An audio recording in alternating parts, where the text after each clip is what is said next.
Bon, décidément, l'action sur BTC n'est absolument pas terminée. On va parler un peu du prochain mouvement sur BTC que j'attends. On va faire aussi un tour des altcoins sur le marché. Et on va se pencher aussi sur les mêmes coins-tons, puisqu'il y a eu de l'action cette nuit. On va aller regarder ça tout de suite, les frérots. C'est parti. Bon, au niveau du BTC, bah c'est fragile, les frérots. C'est fragile. Qu'est-ce qu'on a? On a un BTC à 66 000 qui peine à tenir. C'est compliqué. On descend à 66 000, on est à 66 002. Bah, on galère un peu. On a fait quand même une petite chute depuis cette nuit puisqu'on était à 66 006-7 hier. Du côté d'ETH, bah écoutez, on a perdu les 3006. De retour à 3005, les frérots. Je pense qu'on va avoir besoin de consolider dans cette zone-là. Maintenant, moi, ce que j'attends au niveau du BTC, c'est quoi?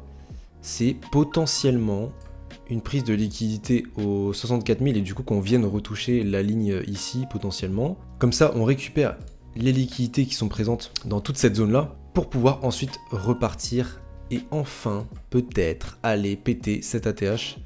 Je l'espère, qu'on touche depuis je ne sais pas combien de temps, enfin en tout cas cette zone-là, hein, qu'on touche depuis, voilà, depuis 15 000 ans, on l'a touché 30 fois le truc.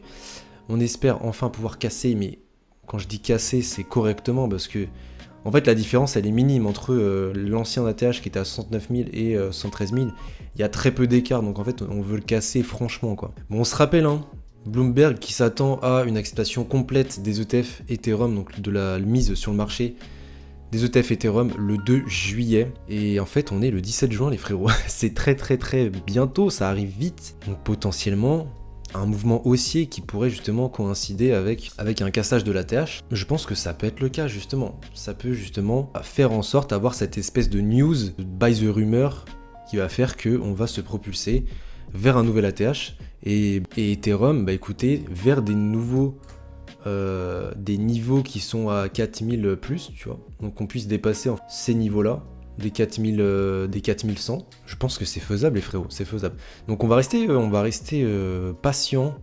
On va surveiller ça tranquillement les frérots. Bon, du côté des altcoins, c'est un bain de sang. Très clairement, c'est un bain de sang. On a un Tao qui est de retour à 200$. Ce qui me choque, c'est Brett qui tient très bien, hein. Ça chill, hein. On a fait un petit mouvement haussier ici, ça tient pour l'instant. Maintenant les frérots, quand on regarde les alts, c'est pas beau. C'est pas beau. Tao 290, c'est insane, vraiment. Fetch 1,29. NMT de retour à 6$. C'est une folie. C'est une folie, vraiment. C'est une dinguerie. CKB 12, 0,012. Même un petit ton, hein. Même un ton là qui reteste la petite ligne. Il faut que ça tienne. Il faut absolument que ça tienne ça sur ton là, ça serait bien. Comme ça, on ne passe pas en dessous, on ne repasse pas en dessous de ça. Bon. Est-ce que ça va tenir? Pas sûr. Si on retourne aux 64 005, quelque chose comme ça, je sais pas si ça va tenir, mais bon, on va être patient, dans tous les cas. Et justement, en parlant de ton, ma vidéo hier où je t'ai parlé des mêmes coin tons, c'était le x10 le plus facile que tu pouvais faire. On va regarder un peu où est-ce qu'on en est. Bon, déjà, très intéressant sur Eka, on continue notre mouvement haussier ici, là. On est au 0,50.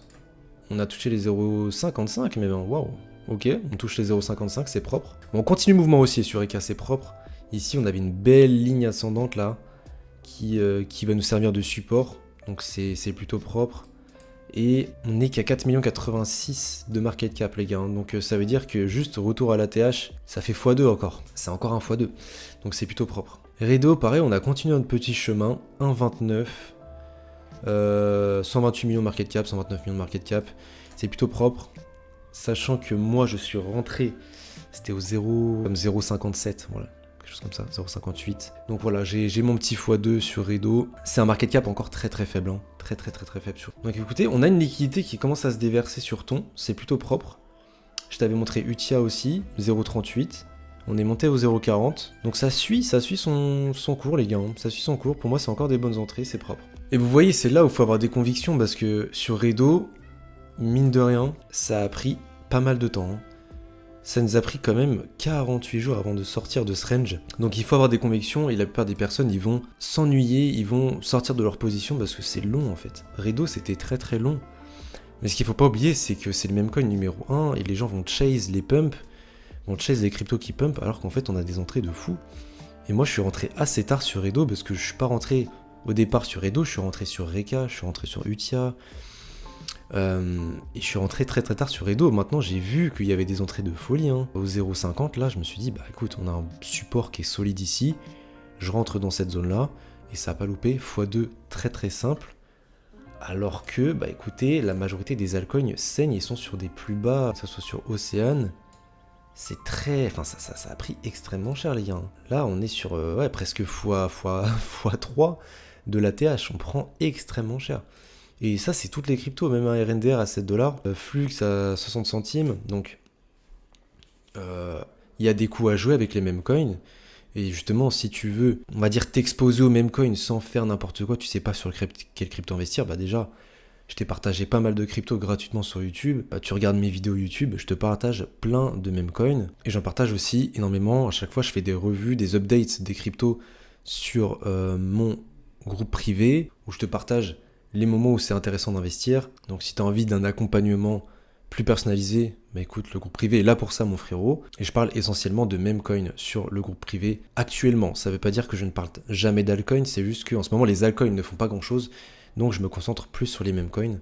Si la liquidité reshift vers les alts, on parlera bien évidemment beaucoup plus d'alt. Donc si cette vidéo t'a plu, n'hésite pas à liker, commenter, partager. On va se retrouver pour une prochaine vidéo, mon frérot. Ciao tout le monde.